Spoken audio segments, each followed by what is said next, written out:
I was 17 when I first found out that the college fund my grandparents had set up for me even existed. My mom let it slip one night at dinner, when she and my dad were bickering over finances again, something they did like it was a hobby. Well, thank goodness Craig has that college fund from your parents, or we'd really be in trouble, she muttered between bites of pasta. I froze, fork halfway to my mouth. I remember looking up at her and asking, "Wait, what college fund?" She blinked like she'd forgotten I was even there. That was the first time I learned I had $40,000 sitting in a bank account somewhere, thanks to my grandparents, my dad's parents, who had passed away when I was in middle school. They weren't rich, but they were responsible. They lived modestly and saved what they could. Apparently, after they died, they left a chunk of their savings specifically for me, meant to help with college. Not for the family, not for emergencies, not for anything else. Just me, my future, my education, my shot at getting out of the house and doing something different with my life. I was stunned, grateful, of course, but also confused why no one had told me. My mom just shrugged and said something like, "We didn't want you to get cocky or start slacking off in school just because you had money waiting." That didn't sit right, but I was a teenager who hadn't even applied to colleges yet, so I let it go. I didn't press the issue. I should have. My name's Craig. I'm 32 now, and this story still makes my stomach twist when I think about it. Back then, we lived in a modest 3-bedroom house in a quiet suburb. My parents weren't terrible people, not at first glance anyway. They worked hard. My dad was a postal worker, and my mom was a part-time dental receptionist. We weren't well off, but we got by. I did chores, kept my grades up, stayed out of trouble. I wasn't the golden child, though, not by a long shot. That title belonged to my older sister, Melissa. Melissa is 4 years older than me and has always been the center of the universe in my parents' eyes. She was bubbly and fun and had big dreams. I was quiet, bookish, and, apparently, too serious for my own good. Melissa didn't finish college, but it was never treated like a failure. She bounced around from job to job, boutique retail, yoga instructor training, photography school for 6 months. My parents called it exploring her path. Meanwhile, I worked 2 part-time jobs during my last year of high school just to save money for textbooks, because I didn't want to touch that college fund until I really needed it. I guess I had this naive idea that if I worked hard and planned well, things would work out. When Melissa got engaged at 25, the house turned into a wedding war room overnight. Color swatches, cake tastings, venue tours. It was like a second full-time job for my mom. My dad didn't say much, but I could see the stress creeping into his face. Melissa wanted a dream wedding, and she meant it. She found a historic estate outside the city with a marble staircase and a horse-drawn carriage package. The rental alone was more than most people's cars. I remember joking, "Unless you're marrying a prince, I don't know how anyone pays for that." No one laughed. My mom actually shushed me. I was 19 at the time, home from my first year of college. I'd chosen a local state university and commuted from home to save money. Every time I saw Melissa's wedding plans sprawled across the kitchen table, I felt a weird mix of awe and dread. There was no way my parents could afford any of it. They were already stretched thin. I figured maybe Melissa's fiancé's family was loaded. I never asked, and no one volunteered the information. Then, one day, about a month before the wedding, I overheard something that made my chest go cold. I'd come downstairs late at night for a glass of water, and my parents were talking in hushed voices at the kitchen table. My mom said, "Well, once we use the rest of Craig's college fund, we'll be okay. I'll just have to put off the dental work another year." My dad muttered something about credit cards and refinancing. I stood there in the dark, frozen. I didn't make a sound. I just turned and went back upstairs, heart pounding. I didn't sleep that night. I didn't sleep the next night either. My head was spinning. I wanted to believe I'd misheard. I wanted to believe they'd never do that to me. But deep down, I already knew the truth. They'd drained my fund. The money my grandparents had set aside for my future, gone, swallowed up by flowers and catering and silk chair covers for a wedding that wasn't even mine. And the worst part? They hadn't even told me. They weren't going to. I confronted them 2 days later. I waited until breakfast when Melissa wasn't around. I was shaking as I asked, "Did you spend my college fund on the wedding?" My mom froze mid-sip of coffee. My dad looked at the wall like he wanted to disappear. They didn't deny it. My mom launched into a speech about how Melissa deserved her special day and how weddings are once in a lifetime. My dad said they figured I'd understand because I was always so mature. I stared at them in disbelief. I asked them how I was supposed to pay for school now. My mom gave me this dismissive look and said, "Well, most people just take out loans. You'll be fine." That was the moment something inside me cracked. I don't think I even yelled. I just stood up, grabbed my backpack, and left. I stayed with a friend for a few days and then moved into a cheap basement apartment near campus. I picked up more hours at my part-time job. I applied for scholarships and grants and, yes, loans.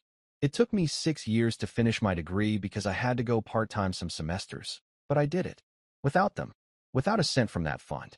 Melissa's wedding was beautiful, by the way. I went because I didn't want to cause drama, but I barely smiled in any photos. I felt like a ghost standing in the corner, watching my entire future get poured into champagne flutes and sparkler exits. No one even thanked me. Melissa didn't mention the fund once. She just kept saying how lucky she was to have such supportive parents. Fast forward 10 years. I'm 32 now, and I've built a good life for myself.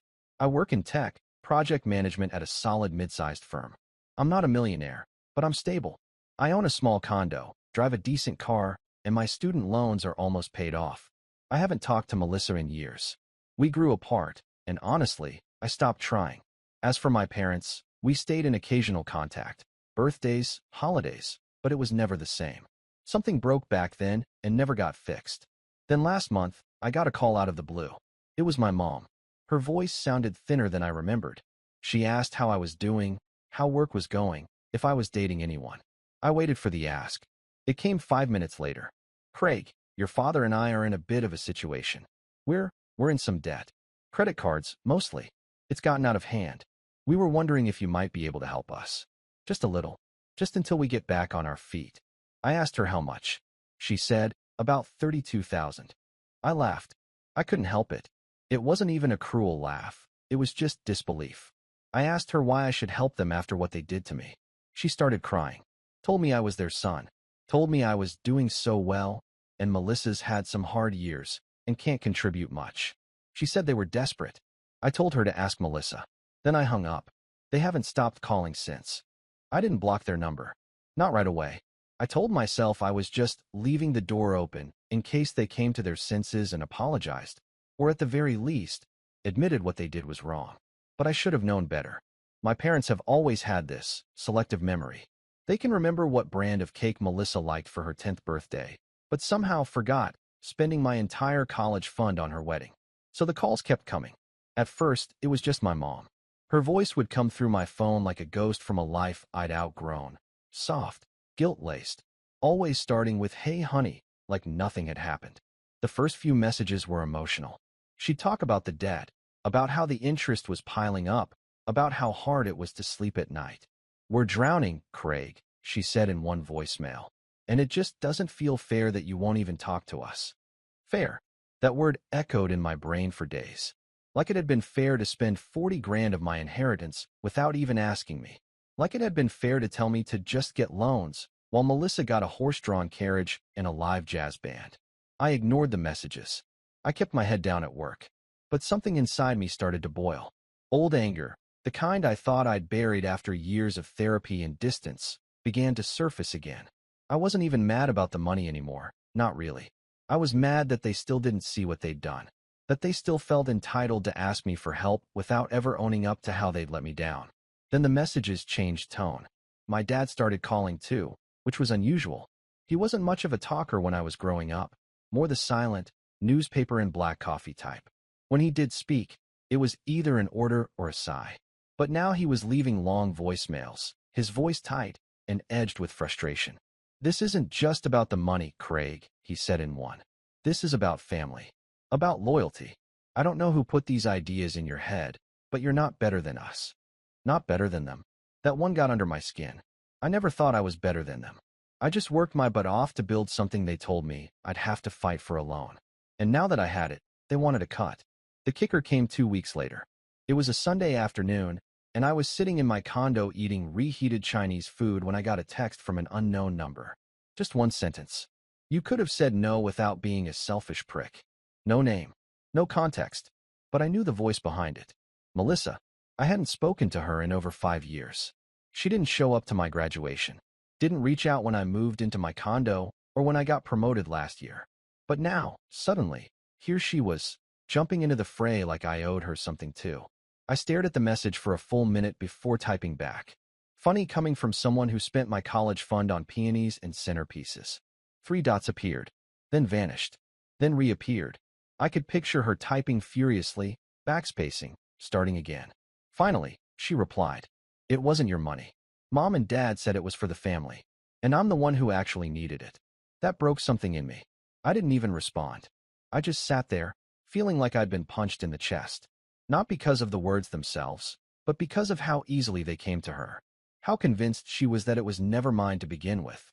How little she valued what I'd sacrificed. The next morning, I got an email. It was from my dad. It wasn't long, but it was cold. Clinical. The subject line just said help. The body was 2 paragraphs about their debt, their payments, their dire circumstances. Attached was a PDF of their credit card balances. The final line read, "We expect some level of support from our son, who we raised and gave everything to." Everything.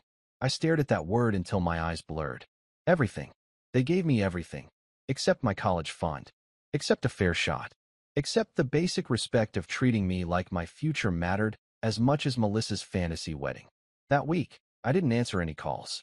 I didn't open their texts. I didn't even tell my friends what was going on. I just went to work, came home, and stewed in silence. But underneath that silence, something was shifting. I started digging. I looked up old emails from my college financial aid office. I found the loan statements. I pulled receipts from my years of struggle, literal and figurative.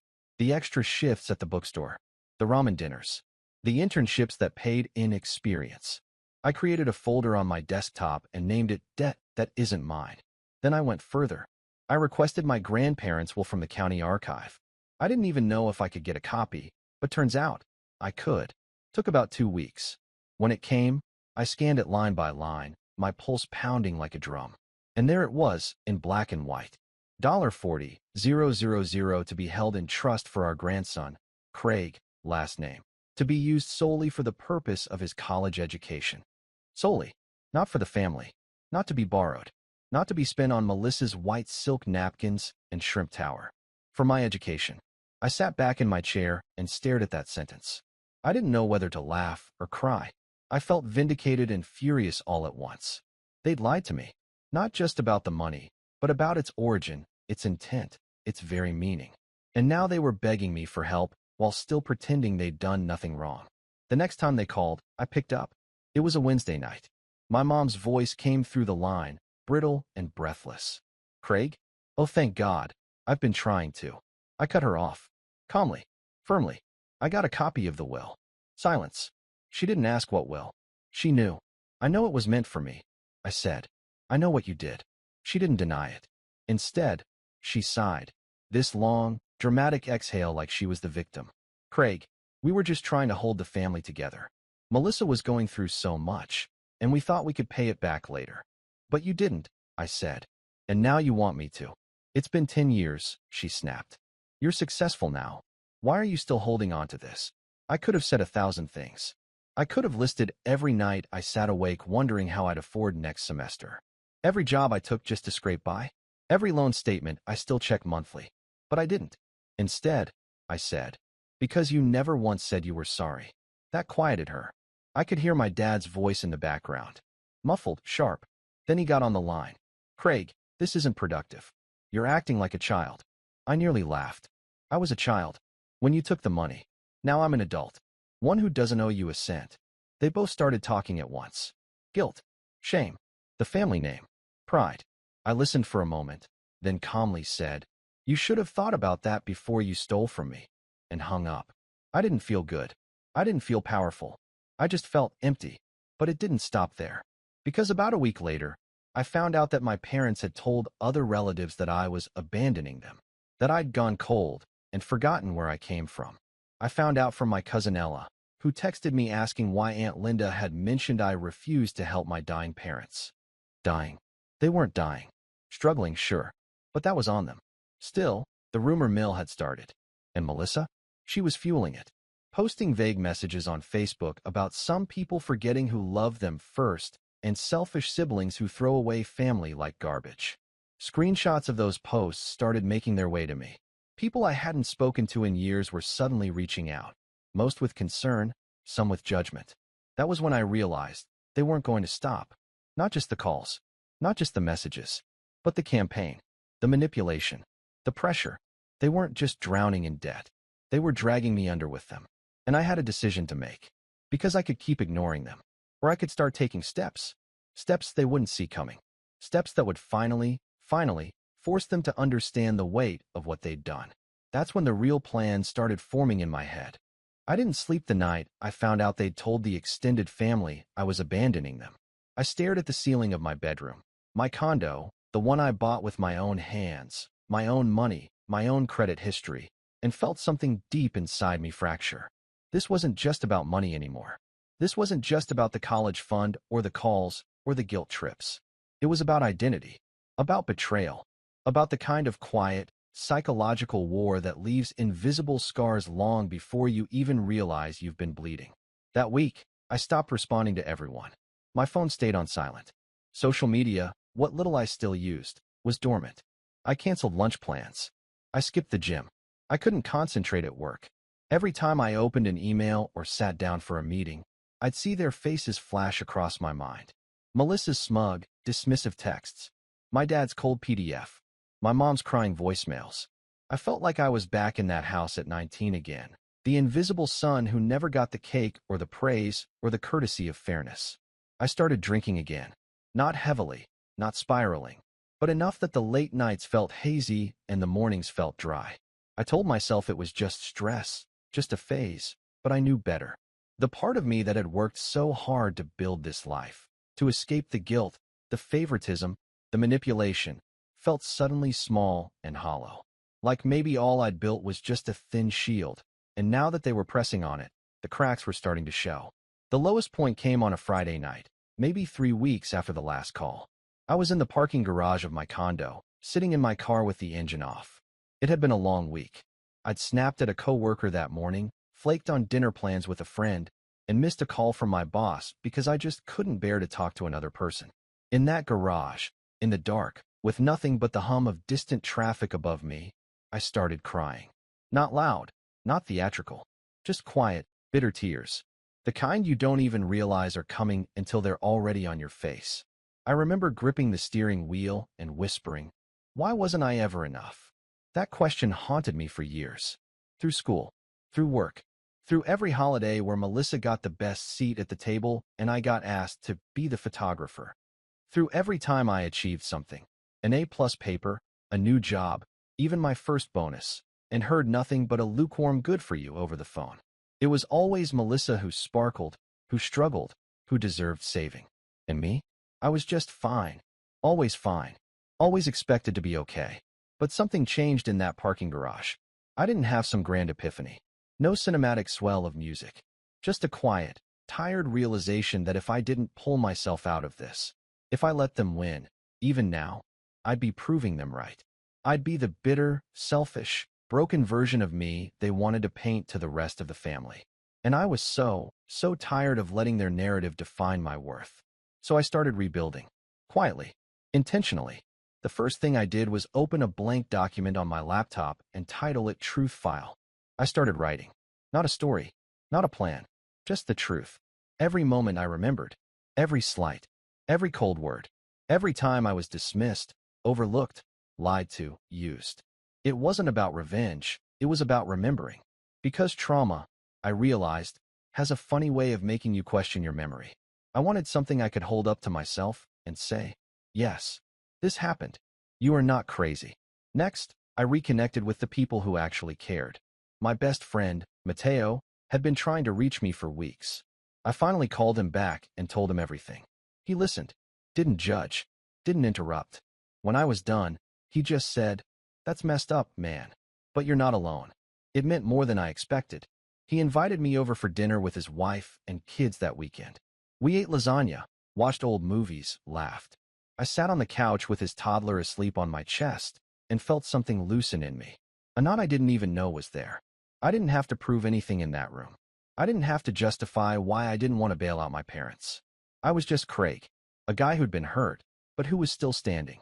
At work, I started saying yes again, to coffee breaks, to brainstorming sessions, to leadership opportunities. My manager, Angela, called me into her office one afternoon and said, "You've been off lately. You okay?" I told her I was going through something personal, but that I was committed to bouncing back. She nodded, smiled, and said, "Well, you're still one of the most dependable people on this team. Let me know how I can support you." And just like that, I felt seen again. I picked up journaling. I rejoined the gym. I cut back on drinking. Small steps, but each one mattered. I wasn't trying to be perfect. I was just trying to find myself again, piece by piece. The self that existed before the guilt calls and the inheritance theft and the twisted family dynamic. One night, I opened that truth file again and read through it from top to bottom. Then I wrote one more line. This doesn't define me anymore. I don't know why, but writing that broke something open. Not in a bad way, in a freeing way. Like I'd finally acknowledged that yes, my past was painful, but it wasn't the whole story. I was more than the kid whose parents robbed him to buy peonies and a vintage Rolls-Royce rental. I was more than the younger brother left behind while the golden child shined. I was someone who had survived it.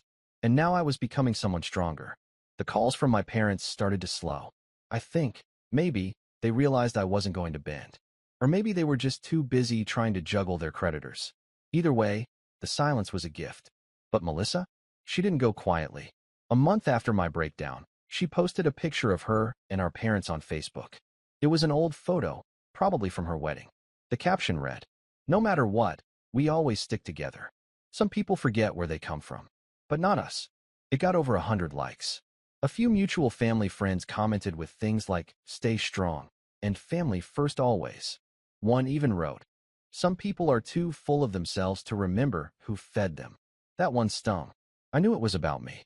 They were building a narrative, painting me as the villain, the ungrateful son, the arrogant success story who turned his back on the people who raised him.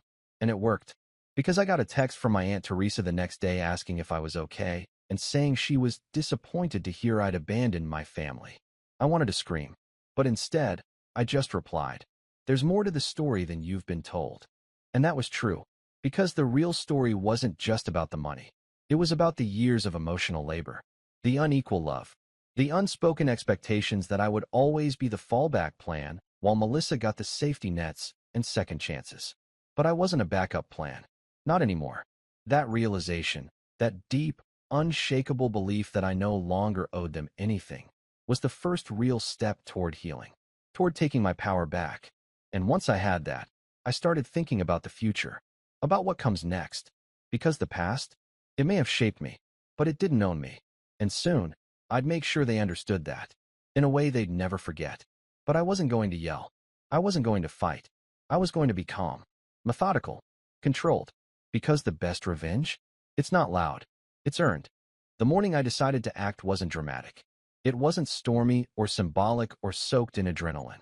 It was calm, almost too calm. I woke up before my alarm, 6:13 a.m., to be exact, and lay in bed, staring at the ceiling, blanketed in stillness. But inside, something had shifted. Not rage, not bitterness, just clarity. That kind of cold, focused clarity that comes when you've sat with something long enough to strip away the noise and just see the truth for what it is. I had nothing left to give them, not emotionally, not financially. But I had something else now, leverage. I had time, resources, and most importantly, the truth. And I was going to use it. The first thing I did was reach back out to the county archive where I got my grandparents' will. I asked them if it was possible to obtain copies of any correspondence or transactions related to the trust. They told me that because I had legal standing as the named beneficiary, I could submit a request for the trust disbursement records, basically a paper trail of what happened to the money after my grandparents passed. That process took 2 weeks.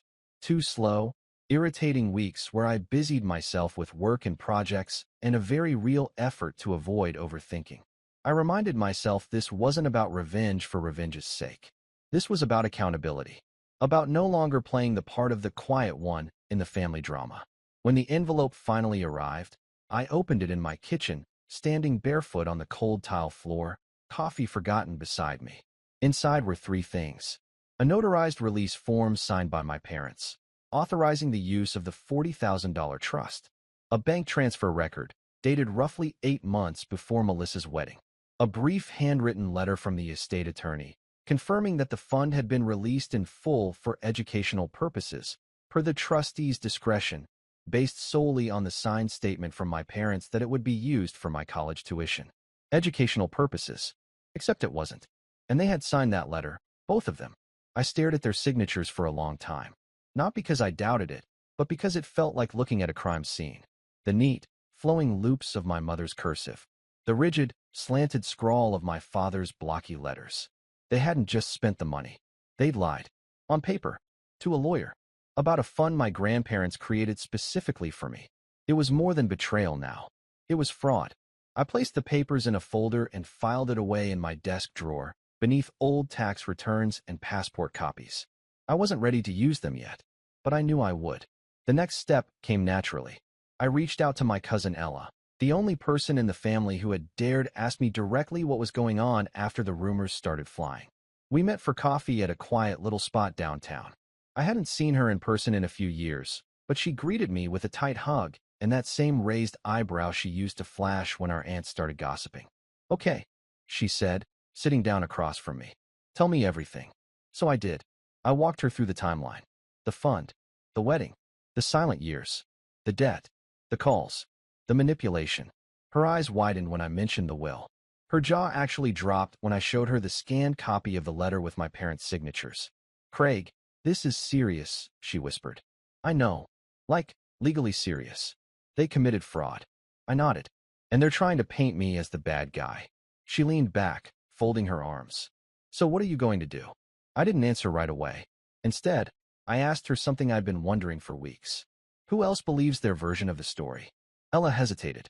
Honestly, a lot of them. Aunt Linda, Uncle Ron, even Grandma on Mom's side. They've all been talking about how cold you've gotten. Melissa's been laying it on thick. She posted some teary Instagram story last week about losing a sibling to greed. I shook my head slowly. "But," Ella added, leaning in, "not everyone buys it.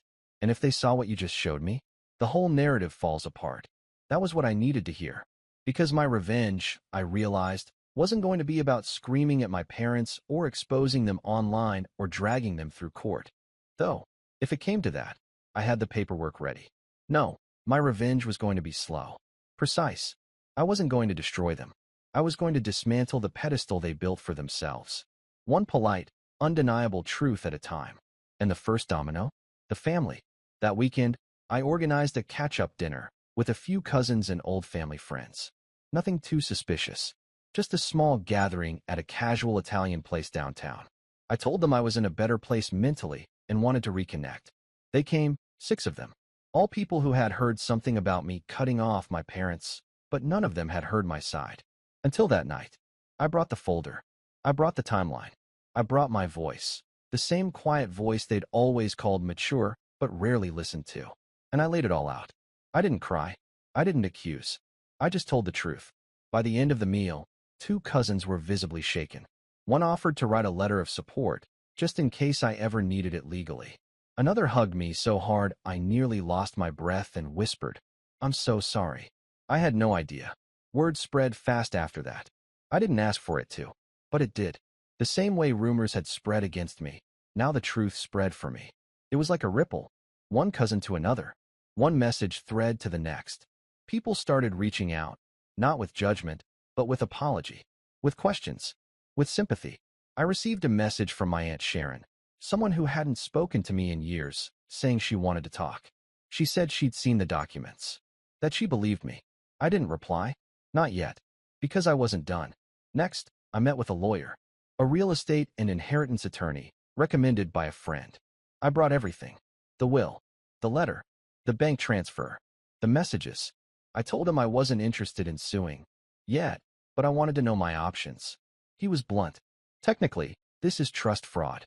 The trustee, who I assume was your dad, used funds under false pretenses. There's a statute of limitations, but given the evidence and the ongoing impact, you could absolutely make a case." Would it hurt them? He tilted his head. Financially, yes. Reputationally, even more. And if you're asking whether they'd face jail time, unlikely, but not impossible, especially if the IRS gets involved. I left that meeting with more paperwork, more evidence, more power, but I still hadn't decided how far I was willing to go. Because this wasn't just about punishment. It was about justice, about healing. And sometimes, justice doesn't mean lawsuits. Sometimes, it just means the truth sees daylight. I waited. I watched. Then, 2 weeks later, Melissa posted a video. It was on her Instagram, public, of course. She sat on her couch in some softly lit room, wearing a hoodie and no makeup, the classic, I'm vulnerable look. She talked about family, about betrayal, about how some people let success turn them into strangers. How one of the hardest things in life is realizing your own sibling sees you as disposable. It had music in the background. Sad piano. The comments poured in. You don't deserve this. Some people forget who raised them. Stay strong, queen. I felt my stomach turn, but I didn't comment. I didn't text her. I just clicked download and saved the video to a folder labeled Manipulation Campaign, because it was almost time, not to explode, but to execute, to make a move they never saw coming. The moment I executed the plan was so quiet, it almost felt anticlimactic. No fireworks, no slamming doors, just a single email sent on a cloudy Wednesday afternoon from the quiet corner of a coffee shop. The subject line was simple: clarification regarding recent family allegations. And the recipient list? That's where the real punch was. 23 names. Every aunt, every uncle, every cousin who'd texted me half concerned, half condemning messages over the past few months. The extended family Facebook group admin. Even Melissa's mother-in-law, who had shared that teary Instagram story Melissa made to her own circle of church friends, apparently, so they could all pray for reconciliation. I had debated for weeks whether to go this route, whether to respond at all. But after seeing Melissa double down on her public narrative, twisting the story to make me look like a cruel, selfish son who abandoned his poor, aging parents, I knew silence wasn't strength anymore. It was surrender, and I wasn't surrendering to them ever again. The email was 3 pages long. Page 1, the timeline. Dates, facts, calm language. No editorializing. Just this happened, then this, then this. I even included receipts, attached scanned copies of the original trust documents, the signed letter from the estate attorney, and the bank records showing the withdrawal marked for educational disbursement. Page 2, my story. Not angry, not accusatory, just honest.